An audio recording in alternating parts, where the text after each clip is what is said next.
ഈശോ മിശിഹായിക്ക് സ്തുതിയായിരിക്കട്ടെ. വിശുദ്ധ മത്തായി അറിയിച്ച സുവിശേഷം 16-ാം അധ്യായം 15-ാം വാക്യം.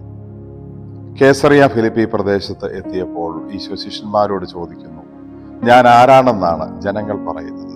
വീണ്ടും അവൻ ചോദിച്ചു, ഞാൻ ആരാണെന്നാണ് നിങ്ങൾ പറയുന്നത്? രണ്ടു കൂട്ടരുടെ ഉത്തരങ്ങളാണ് ഈശോയ്ക്ക് വേണ്ടിയിരുന്നത്. ജനങ്ങൾ അവർക്ക് കിട്ടിയ അറിവിന്റെ അടിസ്ഥാനത്തിലാണ് ഈശോയെ വിലയിരുത്തിയത്. ശിഷ്യന്മാർ തങ്ങൾക്ക് കിട്ടിയ ബോധ്യത്തിന്റെയും വ്യക്തിപരമായ അനുഭവത്തിന്റെയും അടിസ്ഥാനത്തിലാണ് ഈശോയെ വിലയിരുത്തിയത്. നമ്മളിലും ഈ രണ്ട് കാര്യങ്ങളും ഉണ്ടാവാം. അറിവിന്റെ അടിസ്ഥാനത്തിൽ നമുക്ക് ഈശോയെ മനസ്സിലാക്കാം. നമ്മുടെ വ്യക്തിപരമായ അനുഭവത്തിന്റെ അടിസ്ഥാനത്തിൽ കൂടെ നടന്ന ഈശോയെ നമുക്ക് മനസ്സിലാക്കാം. വെറും അറിവിന്റെ അടിസ്ഥാനത്തിൽ കണ്ട് ബുദ്ധിയുടെ തലത്തിൽ നിർത്താതെ ഹൃദയത്തിന്റെ അടിസ്ഥാനത്തിൽ അനുഭവത്തിൽ മനസ്സിലാക്കി ഈശോയെ ഹൃദയങ്ങളിലേക്ക് സ്വീകരിക്കാം.